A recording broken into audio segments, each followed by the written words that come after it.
গল্প দাদুর আজকের বিশেষ নিবেদন হরিনারায়ণ চট্টোপাধ্যায়ের লেখা ভুতুড়ে কাণ্ড। গল্প পাঠে ও বিভিন্ন চরিত্রে অংশগ্রহণ করেছেন অশোক, অভিজিৎ ও মৌসুমী।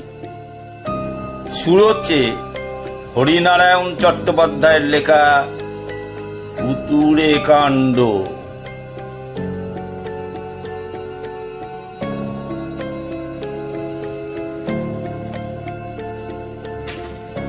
যে কাজ যুক্তি দিয়ে বোঝানো যায় না, কিংবা যে কাজ আশ্চর্যজনকভাবে ঘটে যায়, তাকে আমরা বলি ভুতুড়ে কাণ্ড।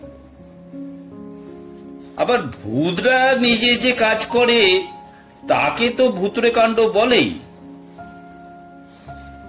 আমাদের পরিবারে এমনই এক ভুতুড়ে কাণ্ড ঘটেছিল। পরীক্ষা দিয়ে মামার বাড়ি বেড়াতে গেছি। দিদিমা আর মামাদের আদরের সঙ্গে প্রচুর আম, জাম, জামরুল খাচ্ছি, তোফা আনন্দে সময় কাটাচ্ছি। তিন মামা। বড় মামা রেল অফিসে কাজ করতেন, বউ ছেলে মেয়ে নিয়ে শহরে বাসা বাড়িতে থাকতেন। মাসে একবার বাড়িতে আসতেন।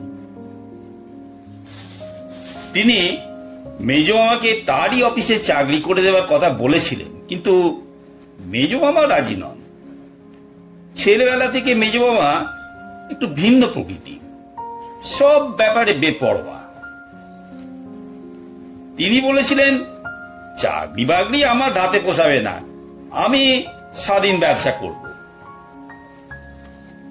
তা মেজ মামা স্বাধীন ব্যবসায় শুরু করেছিলেন।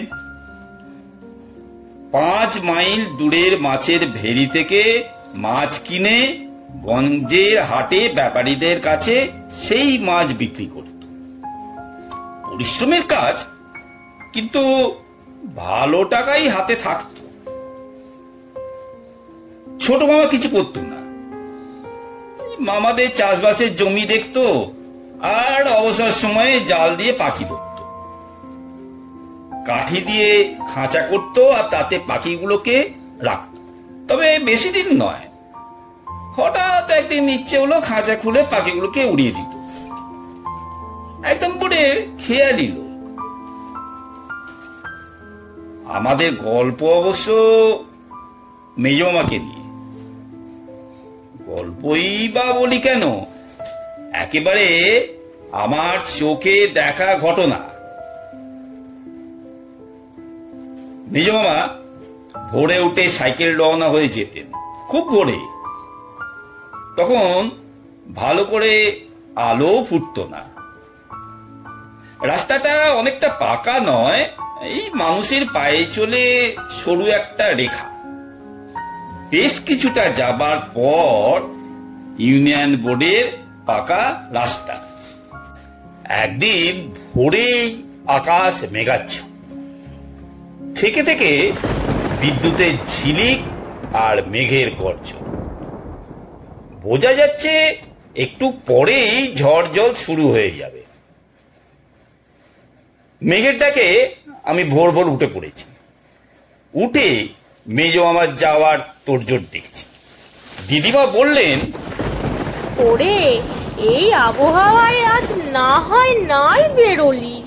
আকাশের অবস্থা ভালো নয়, এখনই জোর তুফান উঠছে। ঝড়কে দিদিমা তুফান বলতেন। মেজ মামা হাসলেন। তাহলে বর্ষাকালে বাড়ির বাইরে যাওয়া যায় না। আমার কাছে বর্ষাতি আছে, কোনো অসুবিধা হবে না। মেজ মামা যখন বের হলেন, তখন ফোঁটা ফোঁটা বৃষ্টি আরম্ভ হয়েছে। বাতাসও বেশ ঝোর। আধ ঘন্টার মধ্যে দারুণ ঝড় উঠল। চারিদিক অন্ধকার, বাজের শব্দে কান পাতা দেয়। সেই সঙ্গে তুমুল বর্ষণ। এধারে ওধারে বড় বড় গাছ মড়মড় করে ভেঙে পড়ল। কি বাড়ির চালা উড়ে গেল। ধসে পড়লো মাটির দেয়াল। দিদিমার কথাই ঠিক, হানি বটে। আমি জানলার ধারে চুপচাপ বসে প্রকৃতির তাণ্ডব দেখছি। একটু পরেই দিদিমা এসে আমার পাশে বসলেন। বসেই অপেক্ষা করতে লাগলেন আর বললেন, ওরে, এই দুর্যোগে বাড়ির কুকুর বেড়াল বাইরে বের হয় না, আর এত করে বারণ করা সত্ত্বেও ছেলেটা রাস্তায় বের হলো রে। সত্যি চিন্তার কথা। এই ঝড় জলে বর্ষাতি আর মেজমামাকে কতটুকু বাঁচাতে পারবে? হাওয়ার দাপটে সাইকেল চালানোই মুশকিল। সাইকেল থেকে নেবে যে কোনো গাছের তলায় আশ্রয় নেবে, তাও নিরাপদ নয়। মাথার ওপর গাছের ডাল ভেঙে পড়লেই হলো। সন্ধ্যা পর্যন্ত একটানা ঝড় বৃষ্টি চলল। দিদিমা খাওয়া দাওয়া ছেড়ে বিছানা নিলেন। মেজমামার নাম করে অজরে কান্না। ওরে, কোথায় গেলি রে? মেজমামা ফিরলেন রাত 8টার নাগাদ। সাইকেল নেই, হেঁটেই এসেছে। হাঁটু পর্যন্ত কাদা, পরনে জামা কাপড় ছিন্ন ভিন্ন। বর্ষাতেই খোঁজ নেই। দিদিমা মেজমামাকে জাপতে ধরলেন, কিছুতেই ছাড়বেন। শুধু কি জাপতে ধরা, ভেউ ভেউ করে কান্না। হায় বাবা, কোথায় ছিলি এতক্ষণ? মেজমামা বিরক্ত হয়ে বললেন, ছাড়ো, যে যাতে যাত্রী ভালো লাগে না। আমি বলছি নিজে চালা। আমি জিজ্ঞেস করলাম, মেজমা তোমার সাইকেল? বট গাছে চাপা পড়ে খন্ড বিখণ্ড হয়ে গেছে।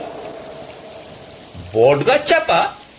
হ্যাঁ, কাঞ্চনতলার কাছে দারুণ ঝড় উঠলো। বট গাছের ডাল মরমর করে ভেঙে পড়লো আমার উপর। সাইকেল চুরমার হয়ে গেল। আমি ছিটকে পড়লাম মাটির ওপরে। এই দেখ দেখ না। মেজমামা চুল ছড়িয়ে দেখালেন। মাথার এক জায়গায় রক্ত জমে কালো হয়ে গেছে। তারপর থেকে মেজমামা কেমন বদলে গেলেন। মাছের ব্যবসা বন্ধ। সারাটা দিন ঘুমিয়ে কাটাতেন, রাত্রে বেরিয়ে যেতেন। কখন ফিরতেন কে জানে। দিদিমা অনেক বলতেন, কিন্তু মেজমামা নির্বিকার। শেষকালে দিদিমার নির্দেশে আমি শুতাম মেজমামার সঙ্গে, অবশ্য আলাদা খাটে। একদিন খুব ভোরে মেজমামার ডাকে ঘুম ভেঙে গেল। এই এক কাপ চা খাওয়াতে পারিস? ঘরে কোণে স্টোভ ছিল, তাকের উপর চা, চিনি, কাপ, ডিশ। আগে আগে ভোরে বের হওয়ার সময় মেজমামা নিজেই চা করে খেতেন। ঘুম জড়ানো গলায় বললাম, তো তুমি নিজে করে খাও না। মেজমামা যেন ভয় পেয়ে গেলেন। না, আমি আগুনের কাছে যেতে পারবো না, ভয় করে। ভয় করে কথাটা মেজমামার মুখে নতুন শুনলাম। মেজমামা চিরকাল দুর্দান্ত প্রকৃতি, দারুণ সাহস। সেই দুর্ঘটনার পর থেকে মেজমামা যেন উগড়ে গেছে। কারো সঙ্গে ভালো করে কথাও বলেন না। কেউ ডাকতে এলে বলে দেন, বল আমি বাড়িতে নেই। আরো আশ্চর্যের কাণ্ড, মাথার একদিকে রক্ত জমে থাকাটা একই রকম হয়ে গেল। ওষুধপত্র, মালিশ, কিছুতেই কিছু হলো না। অগত্যা উঠে চা তৈরি করে দিলাম, নিজেও খেলাম এক কাপ। আর এক রাতে এমন এক ব্যাপার ঘটলো, তাতে ওই পেয়ে গেলাম। কদিন উমট গরম পড়েছে, হাত পাকা নেড়ে নেড়ে পরিশ্রান্ত হয়ে পড়েছি। কিছুতেই ঘুম আসছে না, বিছানায় এপাশ ওপাশ করছে। বহু কষ্টে যাও বা ঘুম এলো, সেটা প্যাঁচার কর্কশ আওয়াজে ভেঙে গেল। ভয় পেয়ে উঠে বসল। জানলা দিয়ে ঘরের মধ্যে চাঁদের আলো এসে পড়েছে। কোথাও একটু অন্ধকার। মেজমার দিকে চোখ ফিরে চমকে উঠলাম। আমার মামার বাড়ির সবাই বেশ একটু খর্বকায়, মেজো আমার আবার মেঠি। সেই মেজো মামাকে দেখলাম বিরাট চেহারা, দেহ খাটের বাইরে গিয়ে পড়েছে। দুটো চোখ রোগড়ে নিয়ে আবার দেখলাম একই দৃশ্য। খাট থেকে নেমে পালাবার চেষ্টা করতেই দৃশ্য বদলে গেল। মেজমামা যেন নিজের সাইজে ফিরে এল। মনকে বোঝা না, ঘুম চোখে নিশ্চয়ই ভুল দেখেছি, না হলে এমন ব্যাপার হতে পারে নাকি? একথা কাউকে কোনোদিন বলিনি, জানি কেউ বিশ্বাস করবে না। কিন্তু পরেই যা ব্যাপার ঘটলো তাতে আমি রীতিমতো ঘাবড়ে গেলাম। এক রাতে হঠাৎ ঘুম ভেঙে দেখি মেজমামা বিছানায় নেই। ভাবলাম প্রাকৃতিক প্রয়োজনে বাইরে গেছেন, এখনই ফিরবেন। কিন্তু অনেকক্ষণ কেটে গেল, মেজমামা ফিরলেন না। উঠে বললাম, জানলা দিয়ে বাইরে চোখ পড়তেই বুকের রক্ত হিম হয়ে গেল। মেজমামা রোয়াকে বসে আছে, জানলার দিকে পেছন ফিরে। একটু দূরে গোটা দুয়েক গাছ পার হয়ে একটা জাম গাছ আছে। ছোট মামা জাল পেতে রেখেছে পাখি ধরবার জন্য। জালের এক জায়গায় ফুটো ছিল, ছোট মামা বোধহয় লক্ষ্য করেনি। সেই ফুটো দিয়ে আটকে থাকা পাখিগুলো ফুরুত ফুরুত করে বেরিয়ে যাচ্ছে। মেজো মামা বসে বসেই হাত বাড়ালেন। কি বিরাট হাত! রোয়াক থেকে জাম গাছটা দূরত্ব কমপক্ষে 30 গজ দূরে তো হবেই। হাতটা সোজা গাছের উপর চলে গেল, যেখানে জালের ফুটো সেখানে। মেজমামা আঙুল দিয়ে জাল গিট বেঁধে দিলেন, পাখিদের পালানোর বন্ধ। আমি বুকের উপর হাত চেপেও ধুপধুপ শব্দ বন্ধ করতে পারলাম না। মনে হলো এখনই অজ্ঞান হয়ে যাবে। কোন রকমে কাঁপতে কাঁপতে খাটের উপর শুয়ে পড়লাম। কখন ঘুমিয়ে পড়েছি জানি না। ভোরে উঠে দেখি মেজমামা খাটে শুয়ে অগরে ঘুমোচ্ছেন। আশ্চর্য কাণ্ড! দরজার ভিতর থেকে বন্ধ।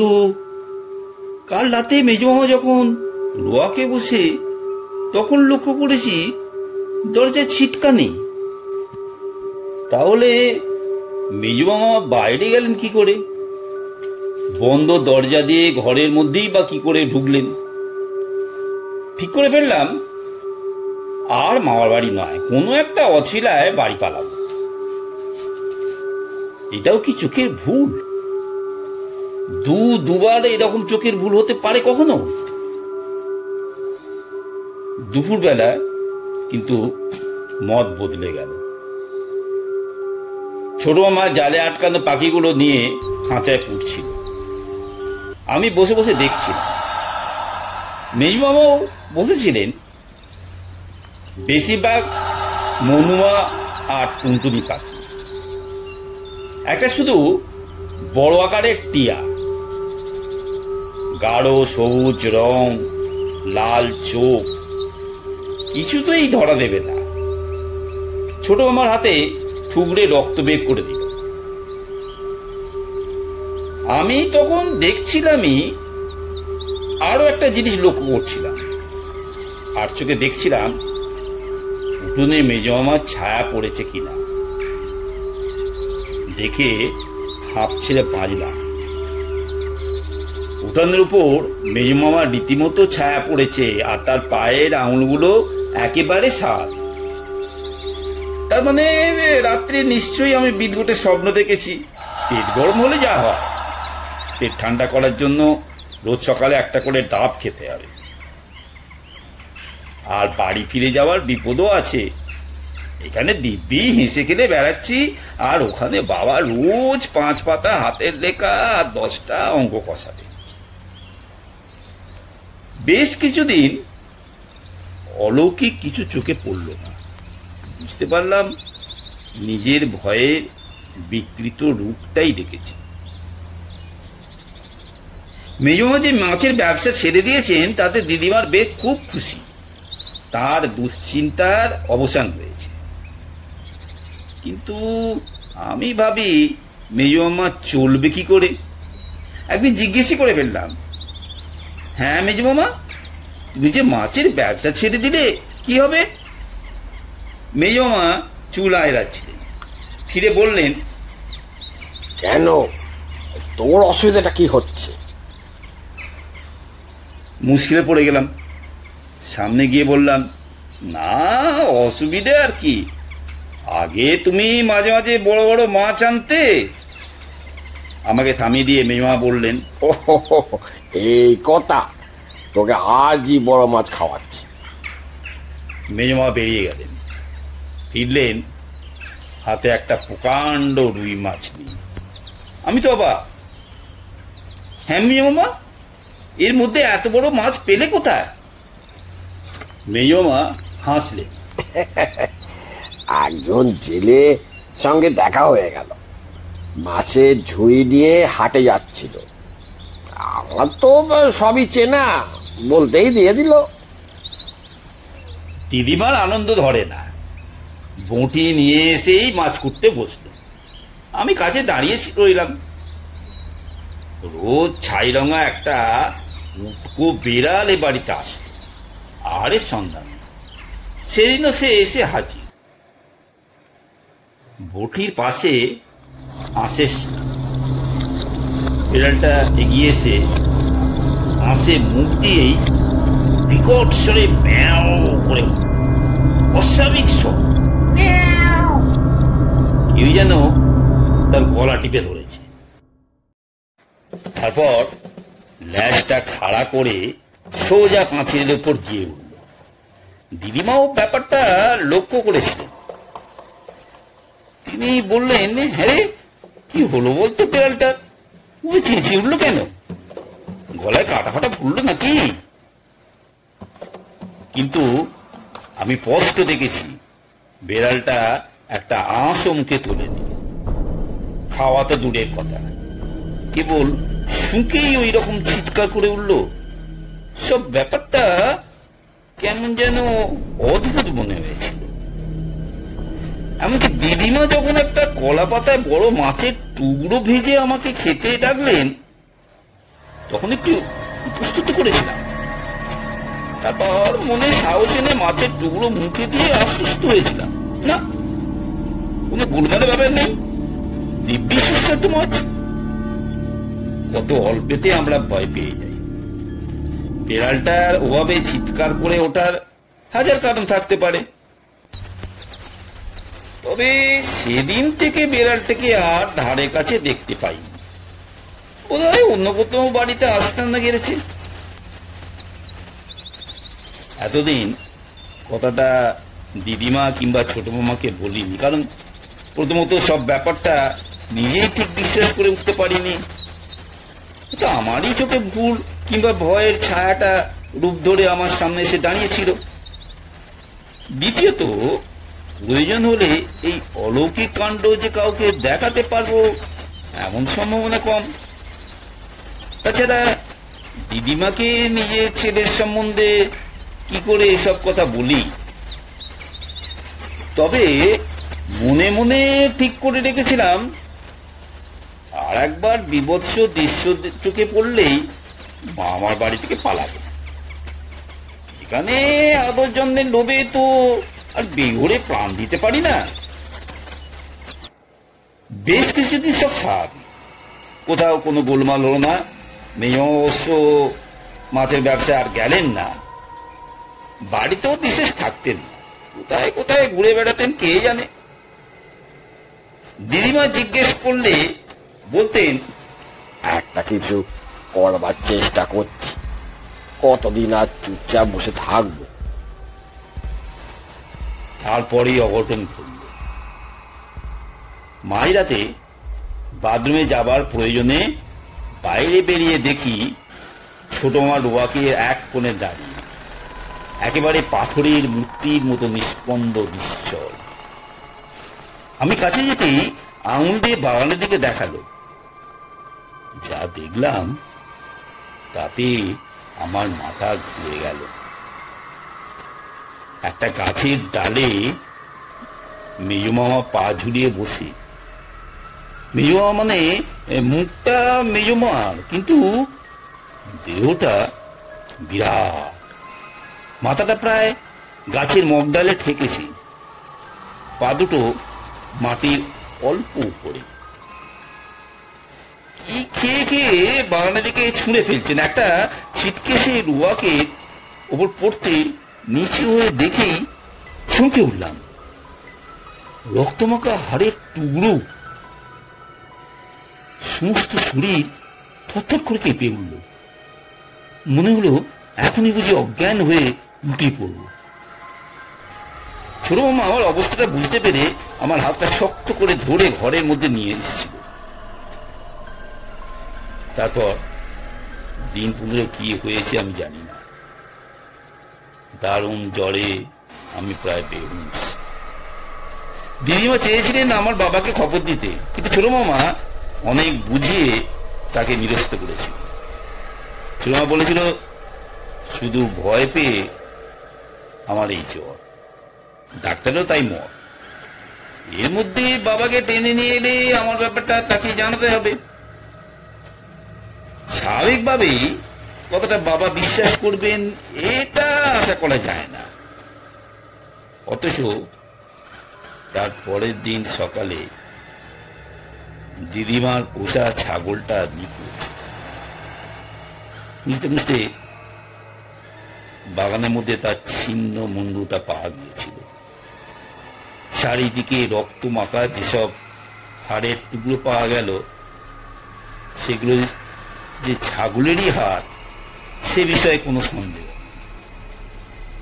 কিন্তু এমন কথা কে বিশ্বাস করবে, বিশেষ করে শহরের লোক? মেজো মা নাকি আশ্চর্যজনক ভাবে শান্ত হয়ে গিয়েছে। হাঁটুর উপর মাথাটা রেখে চুপচাপ বসে থাকতেন ঘরের মধ্যে, হাজার ডাকে সাড়া দিতেন না। খেতে ডাকলে রুক্ষ কণ্ঠে উত্তর দিতেন, খিদে নেই, শরীর খারাপ। দিদিমা যে মেজমাকে এত ভালোবাসতেন, সেই দিদিমা ছোট মার কাছে সব শুনে মেজমার ধারে কাছে ঘেঁষতে চাইলেন না। আমি যখন ছেড়ে উঠলাম তখন ব্যাপারটা অনেক দূর এগিয়েছে। শোবার ব্যবস্থা পাল্টে গেছে। এক ঘরে আমরা 3 জন শুতাম, এক পাশে দিদিমা, অন্য পাশে ছোট মামা, মাঝখানে আমি। সারা রাত ঘরে আলো জ্বলত। ছোট মা দরজার ভিতর থেকে ডবল তালা দিয়ে লাগিয়ে দিত। আমরা সবাই জানতাম অলৌকিক শক্তির পক্ষে তালা কোনো বাধাই নয়, কিন্তু তবু বারণ করতে পারিনি। ছোট মামা আর আমি ওই দৃশ্য দেখার পর আমি আগে যা দেখেছি সব দিদিমা আর ছোট মাকে বলেছি। ছোট মা বলল, কথাটা আগেই তোমার বলা উচিত ছিল, তাহলে আরো আগে ব্যবস্থা নিতে পারতাম। কি ব্যবস্থা নেওয়া হবে তাও ছোট মামা বলল। বদনপুর এখান থেকে 2.5 মাইল। সেখানকার ভৈরব রোজা খুবই বিখ্যাত। তার খড়মের আওয়াজে ভূত প্রেত থরথর করে কাঁপে। তাকে পাওয়া খুবই মুশকিল। লোকের ডাকে প্রায় ভিন গায়ে চলে যায়, আর দক্ষিণাও 1 মুঠো টাকা। দিদিমাকে ছোট মামা অনেক কষ্টে রাজি করাল। দিদিমা সব বুঝেও একটু ইতস্তত করলেন। হাজারো ছেলে তো। ছোট মামা বোঝালো, বেশ তো, ভৈরব রাজা এলেই সব বোঝা যাবে। খুব ভোরে ছোট মা বেরিয়ে পড়ল। বদনপুরে ভৈরবকে যদি না পাওয়া যায় তাহলে অন্য গাঁ থেকে তাকে ধরে আনতে হবে। ছোট মামা যখন বেরোলো তখন মেজমা বাড়ি ছিলেন না। আধ ঘন্টা পরে কোথা থেকে ফিরে এলেন। চেহারা দেখে মনে হলো অনেক দূর থেকে যেন ছুটতে ছুটতে আসছে। হাঁটু পর্যন্ত কাদা, সারা দেহ ঘামে ভিজে গেছে। তাড়াতাড়ি আসতে গিয়ে ফতুয়াটা গাছের ডালে লেগে ছিঁড়ে গিয়েছে। দিদিমা রকে বসে তরকারি কুটছিলেন, আমি পাশেই বসেছিলাম।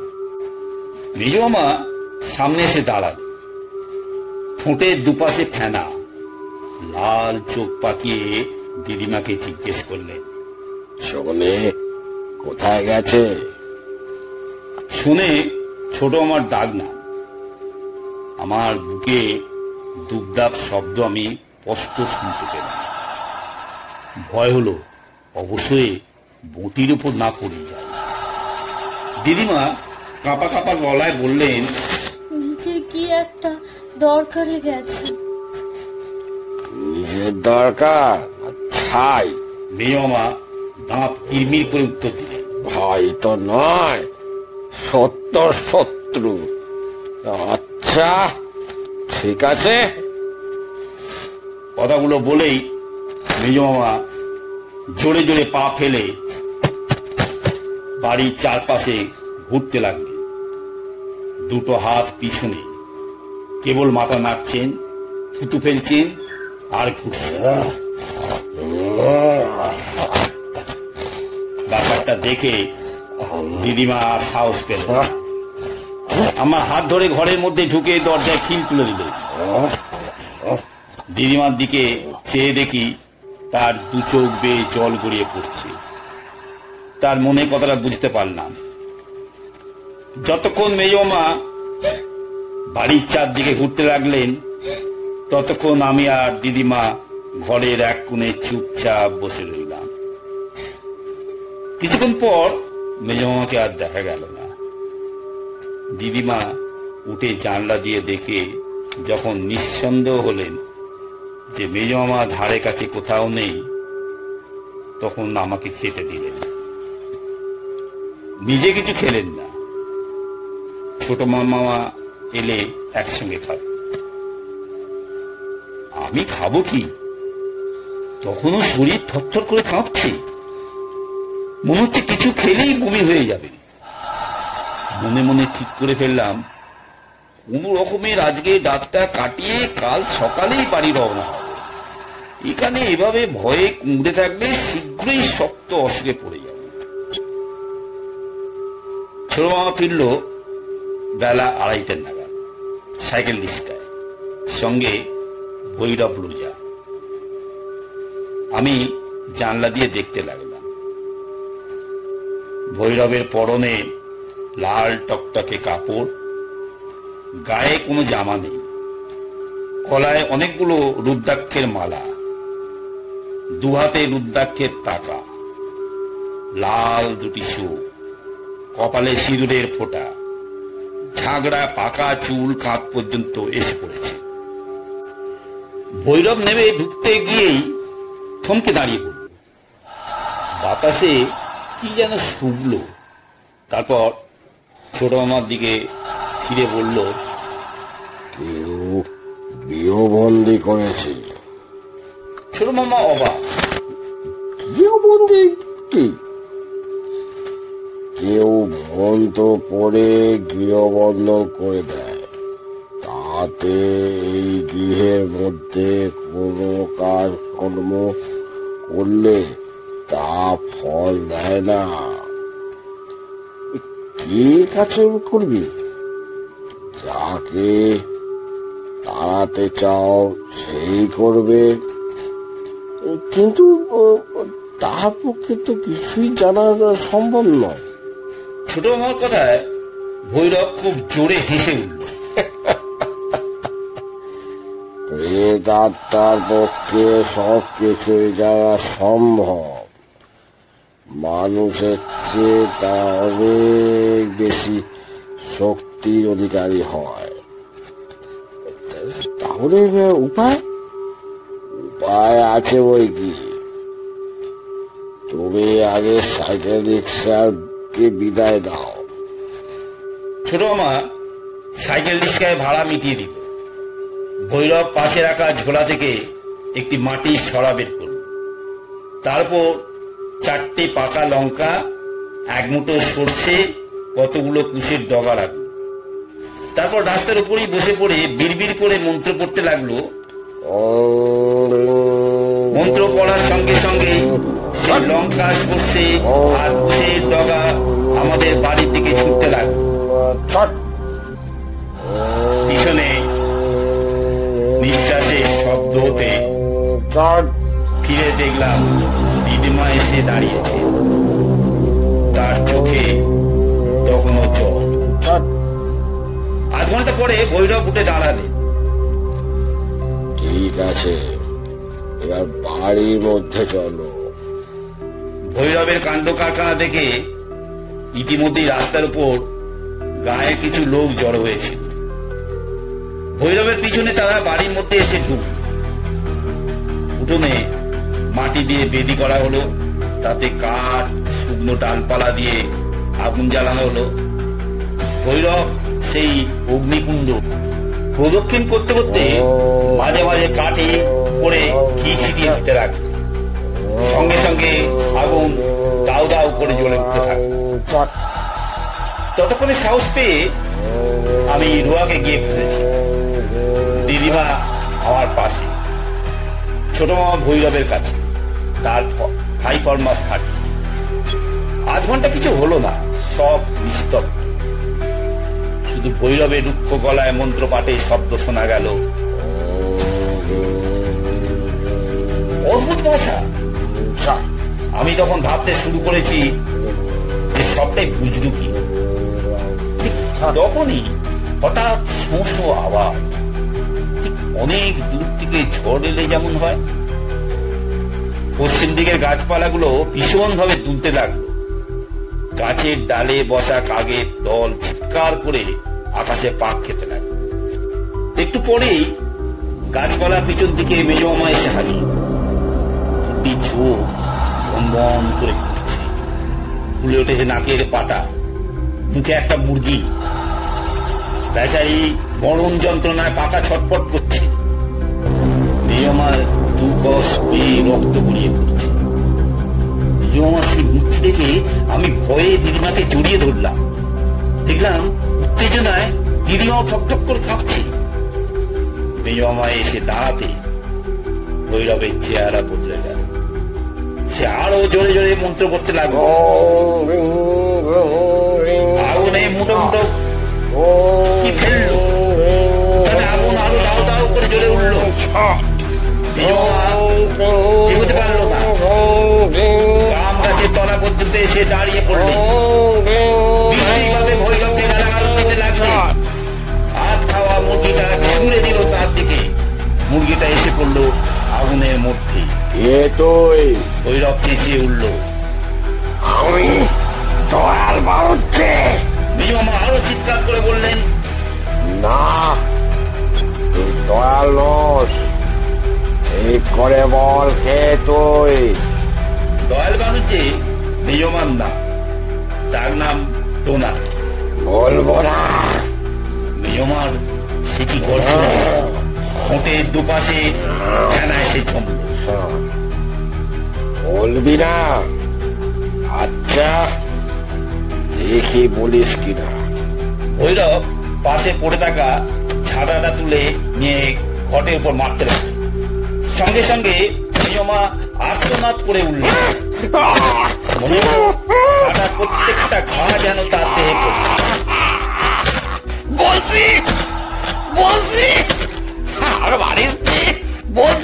মেজমা গাছতলায় বসে পড়ল। বল। ভৈরব ঝাঁটা আইরানো শব্দ করল। আমি মহিন্দার ডোম।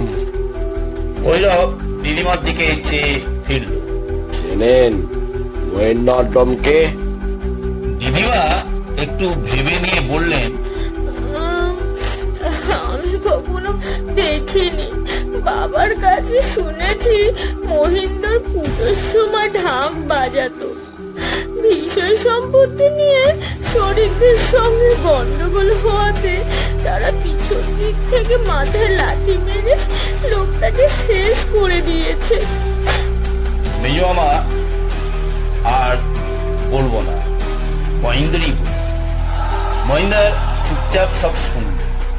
দিদিমার কথা শেষ হতে বলল, ঠাকুরান ঠিক বলছেন, শিবে আমার মাথায় লাঠি মেরেছিল, আমিও শোধ নিয়েছি। শিবের কুষ্টির ঘাড় মোটকে পগাড়ে ফেলে দিয়েছি। ওর বংশে বাতি দিতে হাত কেউ নেই। তুই দয়ালের দেহে এলি কি করে? সেদিন খুব ঝড় জলের সময় দয়াল সাইকেলে চেপে বট গাছের তলা দিয়ে যাচ্ছিল, ওটাই আমার আস্থানা। হঠাৎ মোটা একটা ডাল ভেঙে দয়ালের মাথার ওপর, দয়াল খতম। তার সাইকেল চিনে চ্যাপ্টা। দেখলাম এই সুযোগ আর পাবো না। অবস্থায় বামুনের মরা অনেক বছর দেহহীন হয়ে ঘুরে বেড়াচ্ছি, সুর করে ঢুকে পড়লাম। এ দেহ ছাড়তে হবে। ভৈরব বলল, আমি ছাড়বো না, আমি ছাড়বো না। তবে রে আবার ঘটের উপর ছাতার ভাইরাই বাড়ির উপর গড়াগড়ি একটু পরে বলল, যাবো যাবো। কি করে বুঝবো তুই গেছিস? কি কি করতে হয় বলো? ভৈরব এদিক ওদিক দেখল, উঠানের এক পাশে মোটকে ধরা একটা বর্গা পড়েছে। সেই দিকে আঙুল দেখে ভৈরব বলল, ওটা তাতে করে তুলে নিয়ে যেতে হবে। আর একটা কথা, বল বল। গা থেকে 50 মাইল দূরে চলে যেতে হবে। ঠিক আছে ঠিক আছে, কাসন্দিপুরের শ্মশানে আজ খারাপ বাঁধবো, এদিকে আর আসবো না। যা তবে। লোহার ভারী বর্গা, যেটা তুলতে অন্তত জঞ্জারের লোকের দরকার, সেটা মহিন্দর অবলীলা ক্রমে দাঁতে করে তুলে দিল। আবার সেই ঝোড়ো হাওয়া, গাছপালার মধ্য দিয়ে বর্গা নক্ষত্র বেগে কোথায় অদৃশ্য হয়ে গেল। এদিকে নজর পড়তে দেখলাম মেজো আমার প্রাণহীন দেহটা গাব গাছের তলায় পড়ে আছে। দেহ থেকে বিশ্রী পচা গন্ধ বেরোচ্ছে। ভৈরব বলল, এখনই দেহটার সৎকারের ব্যবস্থা করো, অনেক দিনের বাসি মরা। দুম করে একটা শব্দ, দিদিমা অজ্ঞান হয়ে রোয়াকের উপর ঢলে পড়লেন। এসব অনেক দিনের কথা। দিদিমা কবে মারা গেছেন, মামারাও কেউ বেঁচে নেই। মামা তো ভাই বোনেরা কে কোথায় ছিটকে পড়েছে খবরটা কিনা। আমারও বেশ বয়স হয়েছে।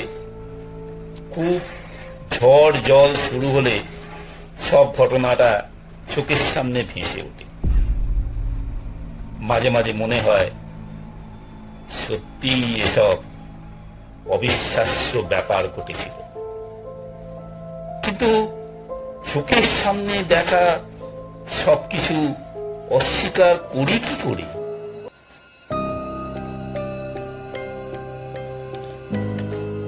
এতক্ষণ হরিনারায়ণ চট্টোপাধ্যায়ের লেখা ভূতরে কাণ্ড শুনছিলেন।